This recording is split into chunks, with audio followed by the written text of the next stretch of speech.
আসসালামু আলাইকুম। আবারও কিছু করার নাই, আসতে হইল আপনাদের শ্রী বিকাশ চান্দা নুরেন্দ্র রায়কে নিয়ে আপনাদেরকে কিছু বলতে হবে, বলা ছাড়া উপায় নেই। আপনাদেরকে জানাইতে হবে আপনার দেশের এই রাজনীতিবিদ কেমন, এটা তো জানতে হবে। সে তো কালকে আপনার এক মন্ত্রণালয়ের মন্ত্রী হয়ে বসলে চুরি করে তো দেশ অন্ধকার বানাই দিবে। সেই দায় তো বিএনপির ঘাড়ে আসবে, সেই দায় সরকারে যারা থাকবে তাদের ঘাড়ে আসবে। বাংলাদেশের মানুষ যারা তারা ভোট দিবে তাদের জানাইতে হবে, জানানো দরকার। জানেন, খুব মনোযোগ দিয়ে পুরো অনুষ্ঠান দেখতে হবে। আর আমি তথ্য প্রমাণ ছাড়া কথা বলবো না, আপনারা দেখা সব শেষ আপনাদের মন্তব্য জানেন যে কে ভালো কে খারাপ, কি সঠিক কি বেঠিক, এগুলোর সিদ্ধান্ত নেওয়ার দায়িত্ব আপনাদের। নুরুল হক নূর বাংলার বিহার উড়িষ্যার শেষ মহান অধিপতি নবাব সিরাজউদ্দৌলার ছোট নাতি নবাব নুরুদ্দৌলা। তিনার বাবা এই যে বর্তমান যে ঢাকা শহর দেখছেন, এই ঢাকা শহরের অর্ধেকটাই প্রায় তাদের জমি জায়গা ছিল, এগুলো সব দান করে দিয়া তারপরে সেই চরে গিয়ে সরকারের খাস চরের ভেসে ওঠা জমি, সেটার অল্প একটু দখল নিয়ে সরকারের কাছে অ্যাপ্লিকেশন করে তারপর সেখানে ছোট্ট এক ঘর করে নুরুর জীবন কেটেছে, নুরের বাপের। এই দান খয়রাত করে যায় কিন্তু এটা করেছে, আপনারা মনে করেন না তার ছিল না। আর আমি হইলাম গিয়ে আমার বাপ আমাদের যে আল্লাহর রহমতে মানে যা দিয়ে গিয়েছেন আলহামদুলিল্লাহ, অনেক কিছু দেওয়া যায় নাই আলহামদুলিল্লাহ। আমার একটা ভাই সফটওয়্যার ইঞ্জিনিয়ার, তিনি বিজিএমইতে আছেন, বিজিএমইর চিফ সিস্টেম অ্যানালিস্ট, সেখানে তার আল্লাহর রহমতে বেতন প্রায় 1.5 লাখ টাকা। আমার আরেকটা ভাই আছে, তারও বেতন প্রায় 1 লাখ টাকা। তো আমি এখানে থাকি, আমার বোন আমেরিকাতে থাকে বহুদিন ধরে, তার বাড়ি গাড়ি সব কিছুই আছে, দেশেও বাড়ি গাড়ি সবই আছে। তারপরে ভাই আমি হইলাম গিয়ে ফকিনি, নুরুর কাছ থেকে মাঝে মধ্যে কিছু টাকা পয়সাটা আইনা তারপরে খাই। নুরু আমার বাপের যা আছে, আমার দাদার যা দিয়ে গেছে আমার বাপকে, ওইটার খোঁজ আমার বাপও নেয় নাই, আমরাও এখন পর্যন্ত ওই খালি চোখে দেখি, ওইটা নিয়ে কোনো আগ্রহী দেখায় না। আল্লাহর রহমতে ওই পর্যন্ত যাইতে হয় নাই। তুই সরকারের জমিতে থাইকে আমারে এই কথা বলতে পারিস? তোরে মানে আল্লাহ যে আসলে কাকে কতটুকু দিতে হবে এটা যে আমরা মাঝে মধ্যে বলি, তোরে যদি দিত, আরে তুই যদি সাদেক হোসেন খোকার ভাই ছেলে ইশরাক হইতি, তাহলে তুই করতিস কি? এটা আমি চিন্তা করি। তুই যেটা বলছিস এটা ইশরাক বলতে পারে আমারে, তুই আমারে বলছিস যে আমি আমেরিকায় কাজ করে খাই, আর এই তুই হলি কি এক জমিদার, এত বড় জমিদার, তোর পেটটার মধ্যে লাথি মারলে আমার টাকা বের হবে। তোর পেটে লাথি দিলে এখনো পর্যন্ত আমার এই ইলিয়াস হুসাইনের পাঠানো টাকা বের হবে। আমি নিজে টাকা পাঠিয়েছি। আমার সবচাইতে ঘনিষ্ঠ এখানে 3 জন যদি মানুষ থাকে, তার মধ্যে একজন নূর আমিন, ঢাকা দোহার নবাবগঞ্জের লোক। তোর যদি কম পাঠায় থাকে তো 10 লাখ, কম একদম কম পাঠায় থাকলেও 10 লাখ টাকা পাঠিয়েছে তোরে। এই যে এখানে ভিডিও তৈরি করে একজন নায়েব আলী আছে, ওই যে মাসুম আছে, জিজ্ঞেস কর তোর বাপেদের, জিজ্ঞেস কর যে আমরা তোর জন্য তোর বিপদের সময় টাকা পয়সা তুইলা তোরে কত খয়রাতি দিয়েছে। ওই কথা জীবনে কোনোদিন বলতাম না নুরু। তোর মতো আল্লাহ সেই সামর্থ্য দিয়েছে, তোর মতো এরকম বহু মানুষে আমার টাকা পয়সা দেওয়ার সেই সুযোগ আল্লাহ করে দিয়েছেন, তাই আমার নিজের কোনো যোগ্যতা নাই, ক্ষমতা নাই। আগেই বলে নিচ্ছি ভাই, আমি বিশাল জমিদারের ছেলে না, সেটাও বললাম। বাট আল্লাহর রহমতে যা যতটুকু দরকার দুনিয়ায় অতটুকু পেয়েছে, সমস্যা হয়নি কখনোই। এখন ওই আমারে বলে আমি এখানে কাজ করে তারপরে বিদেশে কেন আসি, বিদেশে কেন আসি নুরু জানিস না? তোরে বিকাশে টাকা পাঠাইতে আসি, এখানে কাজ করব, কাজ করে তোরে বিকাশে টাকা পাঠাবো, এই জন্য বিদেশে আসি। তোর মতো এরকম শুয়োরের বাচ্চা যত রাজনীতিবিদ আসে এই বাংলাদেশে, যত রাজনীতিবিদ আছে সব শুয়োরের বাচ্চা। এদের মানে জন্ম পরিচয়ে সমস্যা আছে, এদের জন্ম পরিচয় ঠিক মতো বলতে পারবে না। যদি বলতে পারতো তাহলে এদের জন্মটা কিভাবে হয়েছে, এই দেশের কি কারণে সমস্যা, কোন সমস্যার কারণে দেশ আজকে এই অবস্থায়, 15 বছর কেন এত সমস্যা হইল, সব ভুলে গিয়েছে তারা। একটা রাজনীতিবিদ কুকুরের বাচ্চা, এই বিডিআরের লোকগুলো যে আজকে 1 বছর ধরে জেলখানায়, কেউ বলে না বিচার চাই। ভাই আপনার দরকার নাই কারে বের করবে না করবে, বিচার চাই। আপনি শুনেছেন এখন পর্যন্ত কোন শুয়োরের বাচ্চা বলেছে যে আমরা এটার বিচার চাই? কেন বলে নাই? এটার সমস্যা মনে করে না, সব পিতৃ পরিচয়হীন জারজ সন্তান তোরা, এই জন্য তোরা বলিস না। তুই আমারে শোনাইতে আসিস যে ইলিয়াস হুসাইন কেন দেশে আসে না, ও আমারে গতকালকের ভিডিওতে দেখলাম। তোর বাপেরে তুই রাত দেশে নিতে পারিস নাই, এই জন্য ইলিয়াস দেশে যাইতে পারে নাই। তোর বাপ বিডিআর যারা আছে কথা বলছিস, তোর 2 দিন আগে তোর এক বাপ বের হয়েছে ফারাবি, তোর বাপেকে যা জিজ্ঞেস কর ইলিয়াস তার জন্য কি করেছে। তুই খবর নিছিস? সেই লোকের একটা টাকা নাই খাওয়ার, বের হয়েছে, থাকার জায়গা নাই, খবর নিছিস? তোর বাপকে যা জিজ্ঞেস কর, তোর বাপ খবর নিয়েছে। তোর বিডিআর বাপেদের ঘরে গত সপ্তাহের কথা শুনবি, এক বিডিআর সদস্য আকুতি জানিয়েছে তার স্ত্রী এই গত 16 বছর অপেক্ষা করেছে, গত 1 বছরে তার সে অপেক্ষার পালা শেষ হয়ে গেছে, কারণ তিনি এখন আর এখানে অপেক্ষা করতে চায় না। এর জন্য এখন যেহেতু বের হয় না, আর বের হবে না, এটা তার মনে হয়েছে, সেজন্য সে থাকবে না। খবর নিছিস? এক একটা পরিবারের ভেতর নিয়ে এক একটা সিনেমা তৈরি করা যাবে। একজন বিডিআর সদস্যের মা ভিক্ষা করে, তোরা আরামে আসিস, ওরটা খাইস তারটা খাইস, আইসা বলিস আমি মাই টিভি 5 কোটি টাকা নিতে চাইছি, মাই টিভির অর্ধেক নিতে চাইছি। মাই টিভিরে বললে মাই টিভি আসে, আমেরিকা এসে মাই টিভি আমার নামে লেখা দেওয়া যেত। তো ইলিয়াস মাই টিভির আসল মালিকরে খুঁজে বার করছে দখল করার জন্য। ইলিয়াস বাপ তোর মতো 2 টাকার ফকিনি রে। ইলিয়াস বাপ চাইলে বহু বড় জায়গা থেকে বহু বড় কিছু নিতে পারে। তোর বাপেরা আমেরিকায় এসে অফার করে গেছে, খালি তোর বাপ যদি বিডিআর এর মামলা থেকে সরে যাইতো, তোর বাপের আর কোনো সমস্যা ছিল না। তুই আইসা আমার আজকে বুঝাইস আমরা 5 কোটি টাকা টোকার জন্য এগুলি করি? দেখাইতে পারবি কোনো জায়গায়?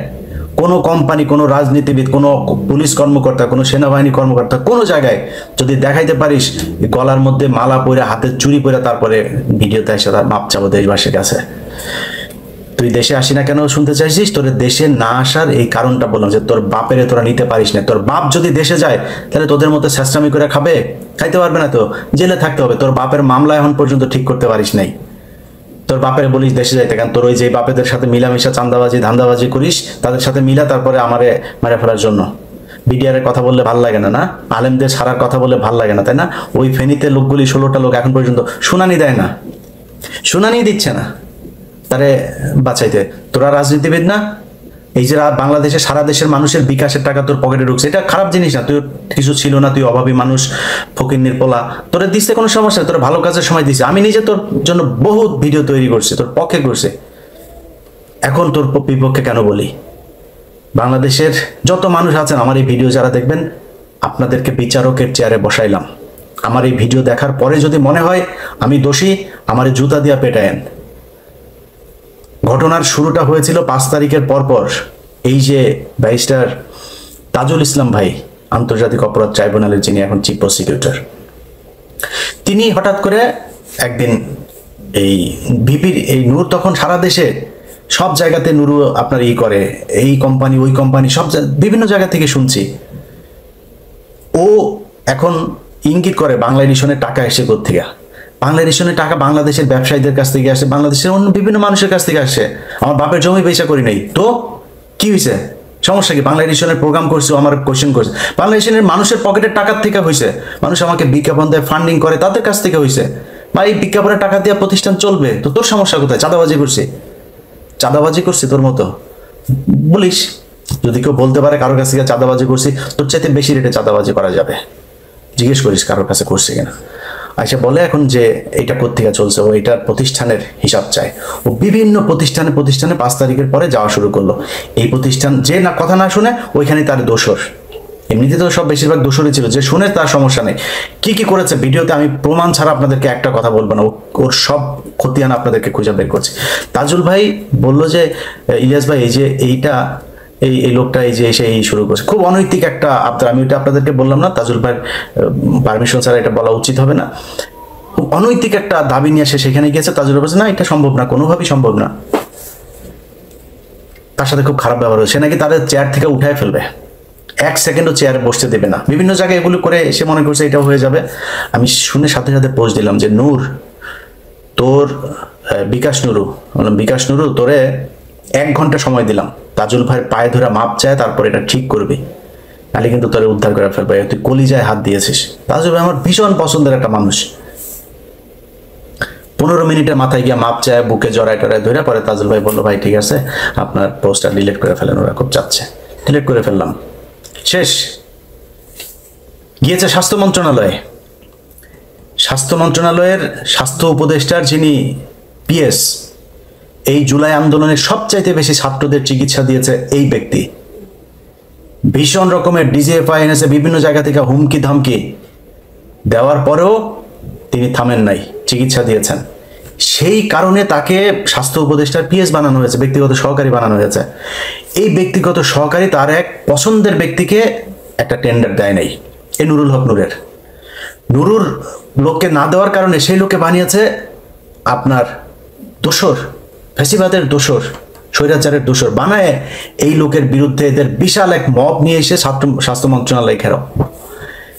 দুদকে গিয়েছে, দুদক ঘেরাও, দুদক তাড়াতাড়ি এর এই করতে হবে।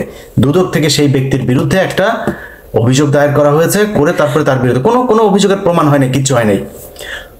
লোকটা গিয়েছে রাশিয়াতে, ওর নিজের ওইখানে সে পড়াশোনা করেছে, তার ওইখানে অনেক ডাক্তারদের সাথে তার পরিচয়, যেই খুব মেজর যেসব অপারেশন সার্জারি করতে হচ্ছে সেগুলো সে রাশিয়া থেকে করিয়ে এনেছে। এই রাশিয়া যাওয়ার পরে, এক পেশেন্ট নিয়ে যাওয়ার পরে দুদক থেকে সেই দিকে তার প্রেশার দিয়ে সে চাপ করেছে যে সে আর দেশে আসবে না। এই খবর তারা ছড়িয়ে দেয়, ছড়িয়ে দেওয়ার পরে সে দেশ থেকে পলাতক, স্বাস্থ্য উপদেষ্টা দিয়ে অনেক টাকা নিয়ে সে নাকি পলাতক, সে কিন্তু চিকিৎসা করানোর জন্য। এদিকে নুরুল হক নূরের দল এইটা নিয়ে বিশাল এক মব সৃষ্টি করে তার বিরুদ্ধে বিশাল প্রোপাগান্ডা। যেই ব্যক্তিদেরকে চিকিৎসা দিয়েছে, যাকে নিয়ে সে তখন রাশিয়াতে ছিল, সেই ব্যক্তির ইন্টারভিউ নিয়েছে। তার মুখ থেকে শোনেন যে যেই ব্যক্তিকে আজকে এই যে নুরু তার বাহিনী দিয়ে দোসর বানাইলো, ছাত্র আন্দোলনের এই ছাত্রদের চিকিৎসার নামে টাকা পয়সা নিয়ে ভেগে চলে গিয়েছে বললো, সেই লোকটাকে যারা তার কাছ থেকে চিকিৎসা পেয়েছেন তিনি কি বলেন সেটা একটু শোনেন, তাইলে বুঝতে পারবেন যে কোনটা সঠিক আর কোনটা বেঠিক। নমস্কার ও রচিত ভাগ্যদের আসসালামু আলাইকুম। এই জুলাই আন্দোলনে শুরু হওয়া 5 আগস্টে সফল আহতদের নিয়ে গিয়ে গাতপার কাজ করেছেন। এই গাতপার হচ্ছেন স্বাস্থ্য উপদেষ্টা ধরনের ব্যক্তিগত কর্মকর্তা ডাক্তার ওয়াহিদুল হাসান। রাশিয়া আমার ছাত্র গিয়েছিলেন অন্য শক্তি বিষয়ের জন্য। তো আমি এখন শুনতে চাচ্ছি ওনার নামে অনেক মিথ্যা গুজব ছড়াচ্ছেন, উনি নাকি কোটি কোটি টাকা রাশিয়া সাক্ষাৎ করেছেন। আরও শুনতে চেয়েছি উনি নাকি বাংলাদেশে আট দেন না। তো আমি তো দেখছি এখন উনি বাংলাদেশে আছেন। কিছু চিঠি শুদ্ধভাবে লোক থাকেন যারা মিথ্যা অপবাদ ছড়াচ্ছেন। আমি তাই এসব দেখতে বলতে চাই যে তারা যেন একজন মানুষকে কাটতি থেকে বরখাস্ত করা দেয়, যেন থেকে বিকল্প কিছু নিয়ে কাটতে। কারণ এই বিষয়টি কিছু করলাম, তাহলে এটা আমাদের দেশের জন্য খুবই দুঃখজনক। এমনকি আসাম যুগ ভাই অনেক ভালো মানুষ, তিনি আমার সাথে ছিলেন প্রায় 1.5 মাসের মতো।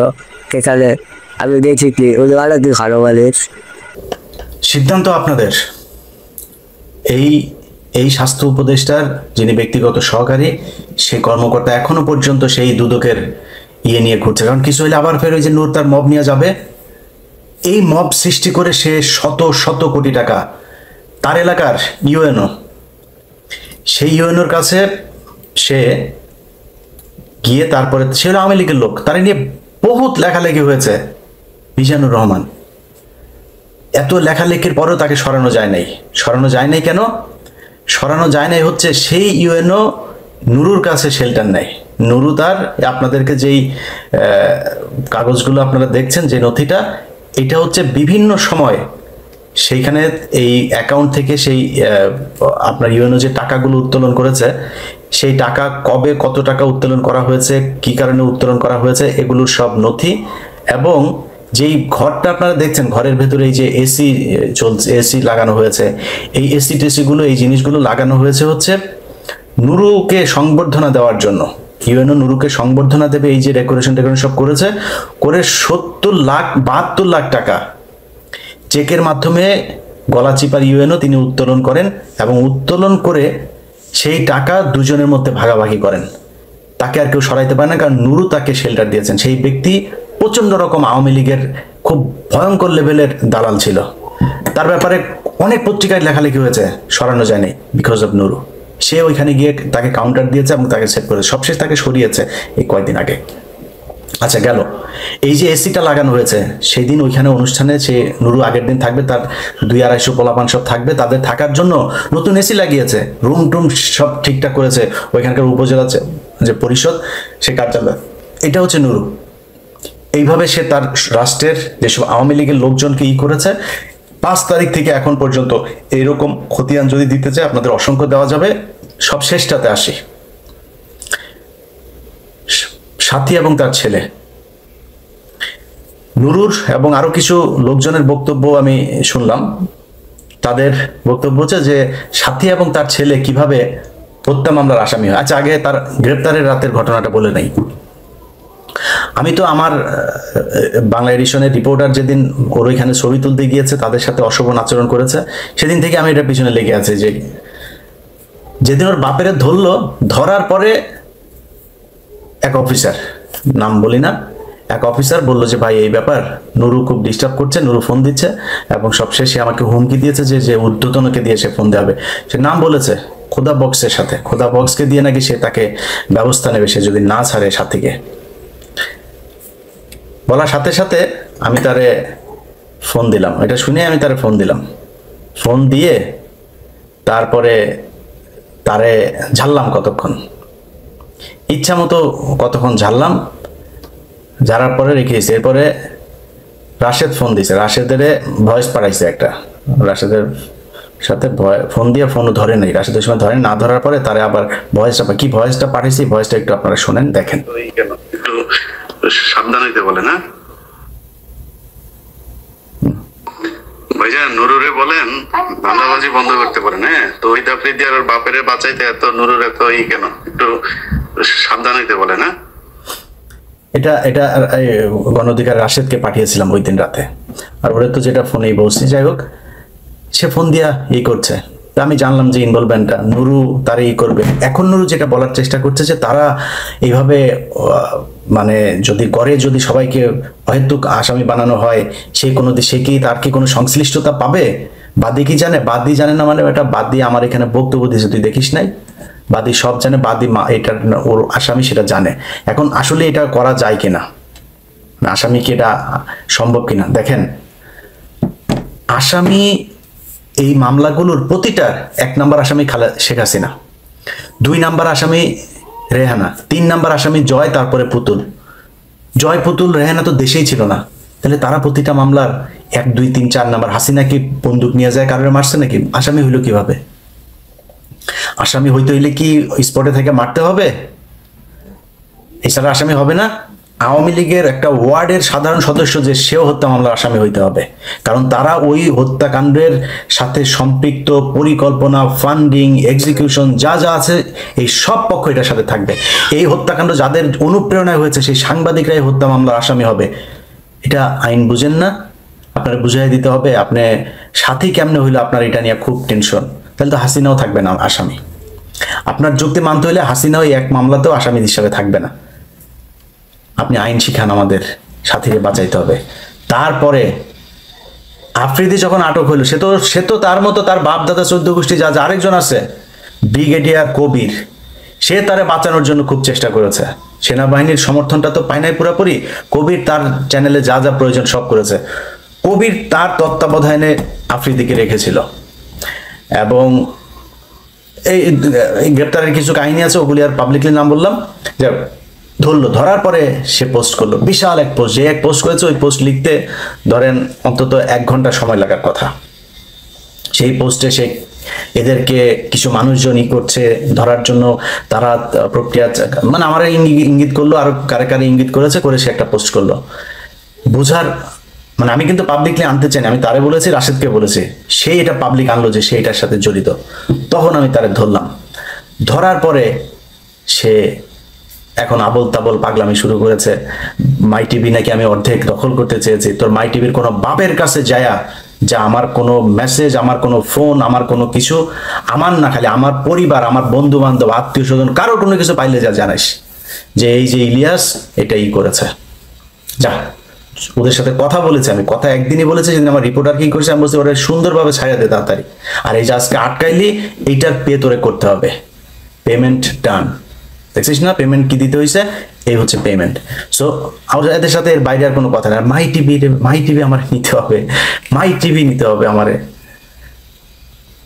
যাই হোক, এখন এই যে নুরু কেন এগুলো করছে, নুরু কেন এখন আওয়ামী লীগের লোকজনকে বসে বসে তারপরে শেল্টার দিচ্ছে, এইটা হচ্ছে কি আপনাদের জানা খুব জরুরি।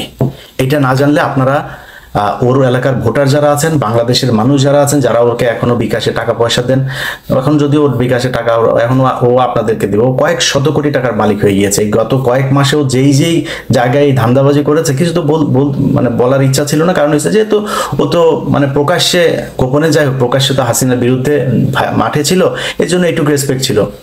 ও যখন হাসিনার লোকজনকে, এই দোসরদেরকে যখন বাঁচানোর জন্য এসছে, আমি ওকে এখন হাসিনার লোক হিসাবে ট্রিট করব, ওরে আমি দাঁড়াইতে দিব না।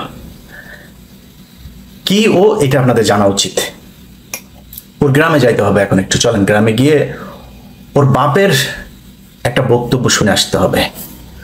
ওর বাপ কি বলে নুরুর ব্যাপারে এলাকাতে, চলেন শুনি। রাজনৈতিক ছিল বঙ্গবন্ধু শেখ মুজিবুর রহমান, এটা যদি আমি বলি দেশে ছিল না, তাহলে আমি ভুলের রাজ্যে বসবাস করি। এখন বাংলাদেশে বঙ্গবন্ধুর পর দ্বিতীয় নেতা ভিপি নুর। আমি আপনাদের কাছে আর একটা কথা বলি, আমি এখান থেকে বিদায় নেব। বিএনপি কিন্তু রাজনীতি করিয়া এই দেশ, তারপরে জাতীয় পার্টি কি রাজনীতি করে ক্ষমতায় আসছে? কি বলেন? জাতীয় পার্টিও রাজনীতি করে আসে নাই, বিএনপিও রাজনীতি করে আসে নাই, বঙ্গবন্ধু রাজনীতি করে আসে। ভাবন প্রত্যেকের দোয়া, সে এখন জাতীয় নেতা।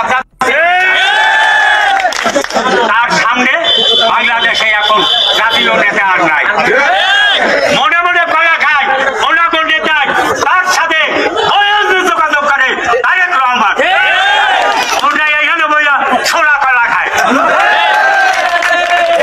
আচ্ছা, এটা হচ্ছে ওর বাপ ইদ্রিস হাওলাদারের বক্তব্য। ইদ্রিস হাওলাদার আপনাদের জেনে রাখা উচিত, তিনি হচ্ছে তাদের ওইখানকার চর বিশ্বাসের একজন এই আওয়ামী লীগ নেতা। সে হচ্ছে গিয়া এই বক্তব্য দিয়েছে। আচ্ছা, আরেকজন আছে, তার নাম হচ্ছে মুজিবুর রহমান। এই মুজিবুর রহমান আবার আওয়ামী লীগের, সে ওই চর বিশ্বাস ইউনিয়নের শ্রম বিষয়ক সম্পাদক ছিল, এখন আবার সে গণ অধিকার পরিষদে যুক্ত হয়েছেন। তার বক্তব্যটা একটু শুনেন, তিনি আবার নুরুকে নিয়ে কি বলেন সেটা দেখেন। যিনি এই সারা বিশ্বে যাকে চেনে তিনি হলো নূর ভাই। আমি চর বিশ্বাস ইউনিয়নের 1 নং ওয়ার্ডবাসীকে বলতে চাই, ধর্মাত নির্বিশেষে গোপালগঞ্জ আমাদের শেখ হাসিনার বাড়ি, সেখানে অন্য কোনো গান নাই, শুধু গান হলো একটা নৌকা। আমাদের এই 10 মিনিট গলা চিবা, আমরা তরে ভর দেবো না, আমরা ভর দেবো চরে। আমাদের গান হলো একটা, সেটা হলো চর বিশ্বাস ইউনিয়ন তৃতীয় গোপালগঞ্জ নামে পরিচিত। আচ্ছা, এবার নুরুর কাছে আসেন। নুরুর এখন যে ছবিটা আপনারা দেখছেন, এটা 2018 সালের আওয়ামী লীগের এমপি, স্থানীয় এমপি, যিনি SM শাহজাদা, তার সাথে গণসংযোগ করছে নুরু। সে ওইখানে এই 18 সাল পর্যন্ত ওদের সাথে এইভাবে কাজ করেছে। এখন সে এসে আমার ওই অনুষ্ঠানে একটা ছেলে বক্তব্য দিয়েছে রাহি নামে। তো রাহি আসলে আওয়ামী লীগ করতো কি করতো না সেটা আমি জানি না, কিন্তু সে মূলত কন্টেন্ট ক্রিয়েট করতো, এটা আমি তার ভিডিও টিডিও দেখেছি।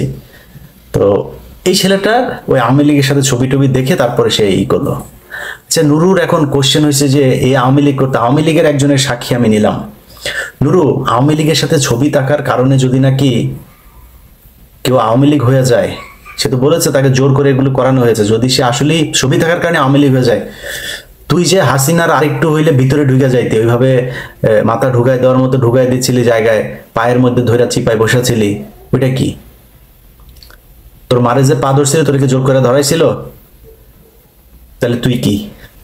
তোর বাপের বক্তব্য কি? তোর দলের লোকের বক্তব্য কি? তুই কেন এই শাহজাদার সাথে ইয়েতে গিয়েছিলি? এগুলির জবাব বাংলাদেশের মানুষকে দিতে হবে। এবার আপনাদের এই ওর দলের ভেতরে যেসব গণ অধিকার পরিষদ এলাকায় যারা আছে, তাদের এক এক করে যদি নাকি আপনি খোঁজ নেন, আমার কাছে আছে, আমি ভিডিওটা অনেক লম্বা হয়ে যাবে, আমি সেটাতে যাচ্ছি না, ওইটা আমার কাছে অত খুব বিশাল আকারের বড় কোনো কিছু না।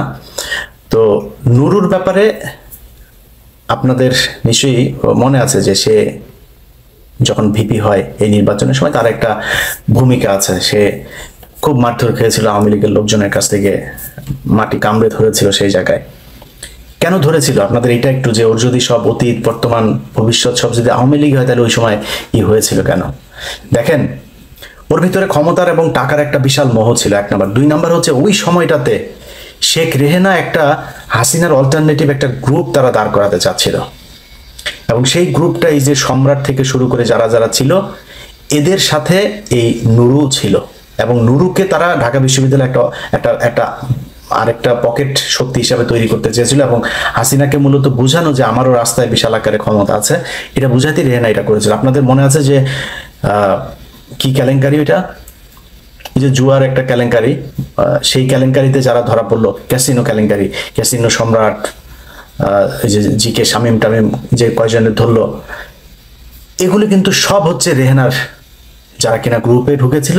এগুলোকে হাসিনা বিভিন্নভাবে করেছে। আপনি দেখেন গত 15 বছরে অনেক কিছু হয়েছে, অনেক দুর্নীতিবাজ, অনেক ঘটনা, বেছে বেছে ওগুলোকে, এই যে সম্রাটের জীবন শেষ হয়ে গেছে শুধু রেহেনার পাশে যাওয়ার জন্য।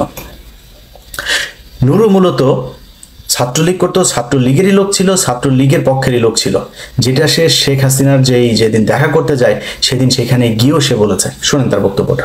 আর আসলে আমিও যেটা বলেছি যে আমি ছাত্রলীগের কর্মী ছিলাম না, শুধু ছোটোখাটো একটা নেতাও ছিলাম, হলের পোস্টেড ছিলাম।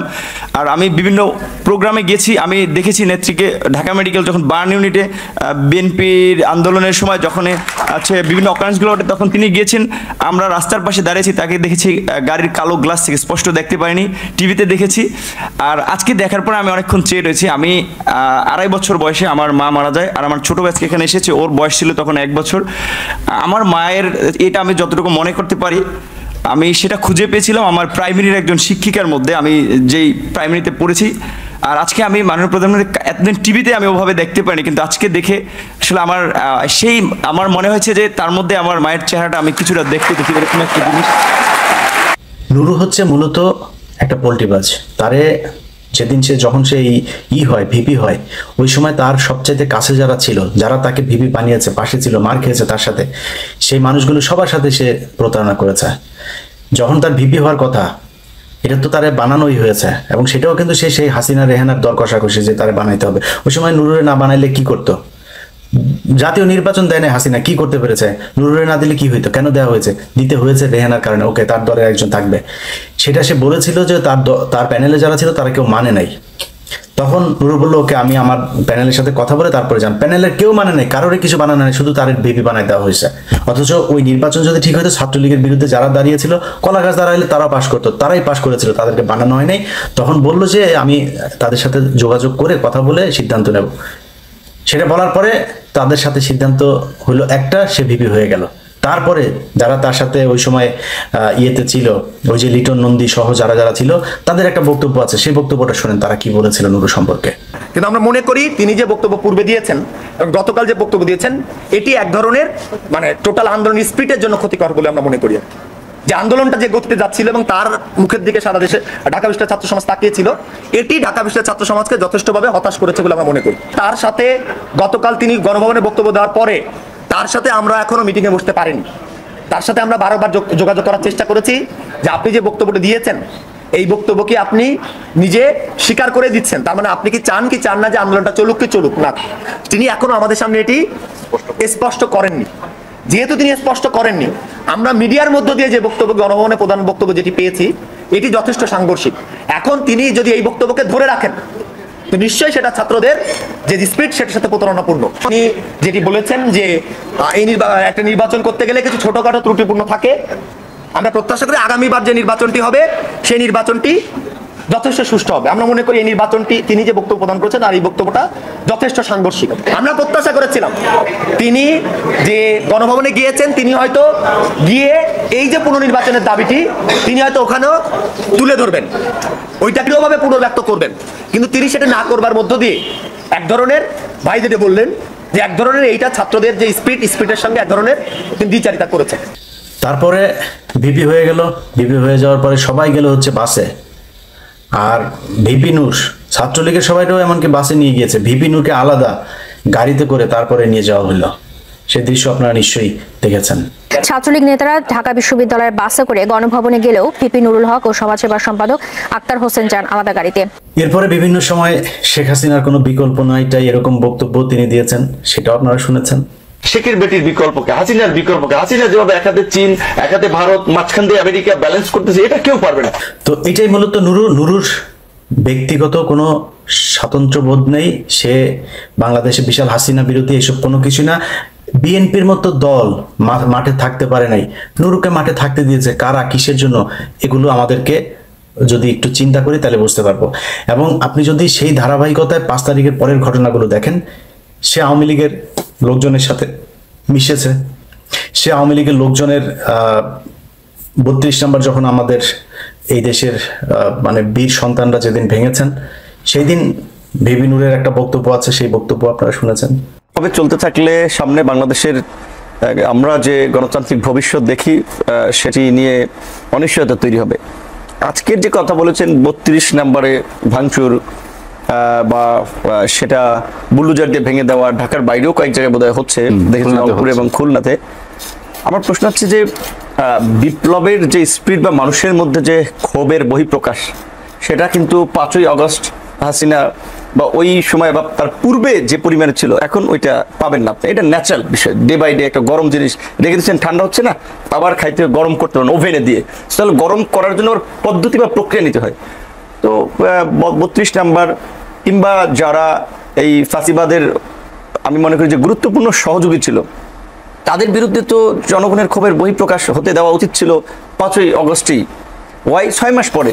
তো এই জন্য আমি বলছি যে এই সমস্ত ঘটনাগুলো বরঞ্চ নতুন নতুন জটিলতা তৈরি করছে। বিকজ আপনি একটা খারাপ মানুষকেও যদি আপনার সামনে পিটে মারেন, ওর প্রতি মানুষের সিম্প্যাথি তৈরি হবে, যাহা লোকটা এইভাবে মাইরে ফেলাইছে, এইভাবে একটা মানুষকে মারতে পারে। সো এই যে 32-এ বুলডোজার দিয়ে ধরেন কেউ জোশে কিংবা কেউ বিপ্লবের স্পিরিট থেকে যে ভাঙচুর করলো বুলডোজার, এটা সফট আওয়ামী লীগের, আমরা তো রাতারাতি আওয়ামী চেতনা বা যারা আওয়ামী লীগের প্রতি দীর্ঘদিন ধরে রাজনীতি করেছে বেনিফিট হয়েছে, হয়তো কেউ বেশভূষা চেঞ্জ করেছে, কিন্তু সবাইকে তো আমরা মানসিকভাবে পরিবর্তন করতে পারি। 5 তারিখের পর থেকে মব সৃষ্টি করে যত কিছু ঘটানো হয়েছে, ঘটানোর পরে হঠাৎ করে নুরু মবের বিরুদ্ধে কথা বলা শুরু করলো। আরে নুরু, মব তো তুই করছিস, তুই 5 তারিখের পরে বল কোন জায়গায় যেটা করার দরকার। এই দেশের মানুষ মব সৃষ্টি করে যদি যেটাকে ওরা বলে সেটা যদি হয় 32 ভেঙেছে, তারা মুজিবের সব মূর্তি ভেঙেছে, তারা গণভবন ভেঙেছে, তারা সংসদকে পবিত্র করেছে, এগুলো হচ্ছে কি তুই যাদেরকে মব বলিস সেটা। আর অরিজিনাল মব হচ্ছে তুই, তোরা নিজের স্বার্থে বিভিন্ন কোম্পানি, ফ্যাক্টরি, বিভিন্ন রাজনীতিবিদ, আওয়ামী লীগের বাড়িঘর এগুলো দখল করে তারপরে তুই এই টাকা পয়সা কামাইছিস। এটা হচ্ছে তুই হচ্ছে মব সৃষ্টিকারী, তুই তোর প্রয়োজনে তুই মব এইভাবে কাজে লাগাইছিস। আর এই দেশের দেশপ্রেমিক মানুষ যারা, আমরা যেই জায়গায় ছিলাম সেই জায়গাগুলো এই দেশের প্রয়োজনে, স্বাধীনতার প্রয়োজনে ভারত, হাসিনা, আওয়ামী লীগ এগুলোকে নিশ্চিহ্ন করার জন্য যা করা দরকার আমরা সেটা করেছি। সেটা যদি এই দেশে না থাকে,